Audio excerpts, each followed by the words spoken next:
एक टाइम ना रहे तो ऐसे लोग जो जुमे की जुमे जाते हैं वो हंगामा मचा देते हैं। इमाम के बच्चे नहीं है, इमाम की रिश्तेदारी नहीं है, इमाम की ससुराल नहीं है, इमाम की ददियाल नहीं है, इमाम की ननिहाल नहीं है, इमाम का कौन नहीं है, इमाम के चचा भी हैं, इमाम के ताऊ भी हैं, इमाम मेरे तुम्हारे तरह आदमी है। मुझे बताओ, कहीं कोई मर जाएगा तो इमाम को जाना पड़ेगा या नहीं जाना पड़ेगा? कहीं कोई पैदा होगा तो इमाम को जाना पड़ेगा या नहीं जाना पड़ेगा? कहीं किसी को तकलीफ है, कहीं किसी की तबीयत अच्छी है, कहीं किसी की खराब है, हजार जिम्मेदारी इमाम के साथ होती हैं। अगर एक दो दिन इमाम गैर हाजिर रह जाए तो लोग बेवजह उसका हिसाब करने पे तुल जाते हैं और फिर इमाम के पीछे हाथ धो के पड़ जाते हैं। होना ये चाहिए, दो इमाम होने चाहिए मस्जिद में, एक इमाम होना चाहिए, एक नाइब इमाम होना चाहिए। इमाम साहब अगर काम से चले जाएं तो नाइब इमाम उनका काम अंजाम दे सके। इमामों की तनख्वाह बढ़ाओ। अब एकदम तो बढ़ा नहीं सकते, मैं एक तरकीब बताता हूं और फिर हजरत मुफ्ती साहब को आवाज देता हूं। तरकीब यह है कि जब जुमे के दिन इमाम साहब खुतबा पढ़ते हैं, मतलब तकरीर करते हैं या नात शरीफ पढ़ते हैं, मस्जिद में जितने लोग जाते हैं अगर सिर्फ 10 रुपए से इमाम साहब का मुसाफा कर देंगे तो कसम खुदा की आपके पास से 10 रुपए जाएंगे, मेरी मस्जिद के इमाम साहब के पास हजारों रुपए इकट्ठे हो जाएंगे। इमाम साहब के बच्चे खाएंगे, उनके दिल से दुआ निकलेगी।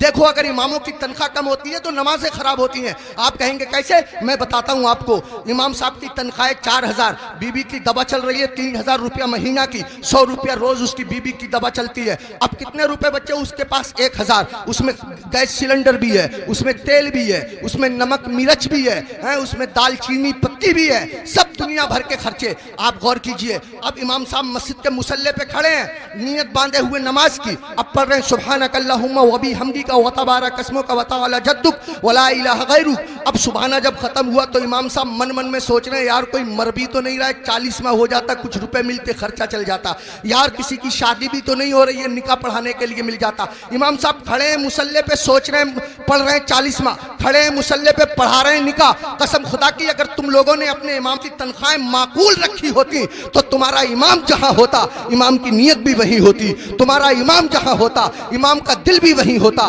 तुम्हारा इमाम जहां होता इमाम का ख्याल भी वही होता। इमामों की तनख्वाहें बढ़ाओ, मिला करो, हर हफ्ते मामूल बना लो। जब तुम कमाते हो, हजारों कमाते हो, मामूल बना लो कि हर महीने में इमाम साहब को गौसे आजम की तरफ से 11 रुपए दूंगा या 1100 रुपए दूंगा या 500 रुपए दूंगा। महीने में तुमको तनख्वाह मिले 10,000, महीने में तुमको तनख्वाह मिले 15,000, 8,000, 8,000 में से 100 रुपए चुपके से जाओ इमाम साहब से मुसाफा करके आ जाओ। अगर बस्ती में 100 घर हैं, सबके सब 100-100 रुपए से मुसाफा करेंगे, हिसाब जोड़ आप लेना रुपए कितने हो जाएंगे, इमाम साहब का काम हो जाएगा। मैं कहना ये चाहता हूँ, इतना बड़ा इमाम, कभी तुमने सोचा, तुम लोग अपने बिस्तर पे सोते रहते हो फजर की नमाज के वक्त, तुम्हारा इमाम तुम्हारी बस्ती की मस्जिद के मुसल्ले पे बैठ के तुम्हारे लिए दुआ कर रहा होता है, या अल्लाह मेरी बस्ती पे करम फरमा, या अल्लाह इस बस्ती पे रहम फरमा, लोगों के कारोबार में बरकत अता फरमा, इज्जत की हिफाजत फरमा, दौलत की हिफाजत फरमा, आबरू की हिफाजत फरमा। और तुम उसी इमाम के पीछे पड़े रहते हो जो तुम्हारे लिए दुआएं करता रहता है। एक आदमी पड़ा रहता था बहुत इमाम के पीछे, एक दिन पकड़ लिया इमाम साहब ने, अबे फजर की नमाज पढ़ी है?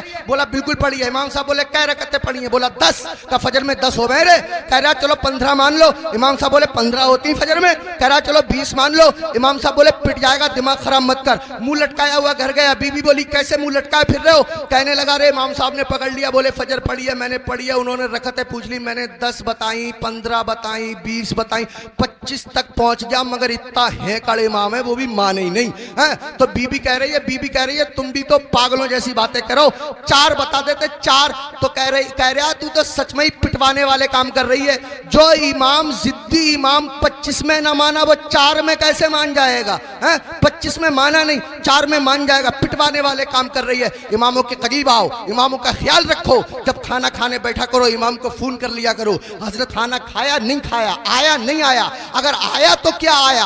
अगर तुम्हारे घर कोई अच्छी चीज बना करे इमाम को पहुंचा दिया करो, इमाम का ख्याल रखा करो। बाल काटने की दुकान है, इमाम से बाल तरसवाने के पैसे मत लिया करो। कपड़े सिलने की दुकान है, इमाम के कपड़े फ्री सिल दिया करो। पूरी बस्ती का एक इमाम है, क्या नहीं हो सकता? मुश्किल काम नहीं है, मुश्किल काम नहीं है। एक इमाम के साथ अगर ये रियायत रियायत की जाए। कोशिश करो अपनी मस्जिद के इमामों को हज कराओ, उम्रे के लिए भेजो, सब मिलकर के कोशिश करो तो कोई कर्रा काम नहीं है। मैंने बहुत कीमती वक्त ले लिया, आपसे भी मैं माफ़ी चाहता हूँ और मुफ्ती साहब से भी मैं माफ़ी चाहता हूँ, मिंबर शरीफ पे बैठे हुए तमाम लोगों से मैं माफ़ी चाहता हूँ। मेरे दिल की तमन्ना थी, मेरी आरजू थी, इमामों के बड़े बुरे हालात लोगों ने बना दिए। यही वजह है हमारे 50% मौलवियों ने अपना कारोबार शुरू कर दिया, इमामतें छोड़ दी और इमामों के साथ ऐसे ही रवैया रहा तो कसम खुदा की तुम लोगों के बच्चों को अल्लाह और रसूल का नाम सिखाने वाले लोग मिलना मुश्किल हो जाएंगे। ऐसी हालतें पैदा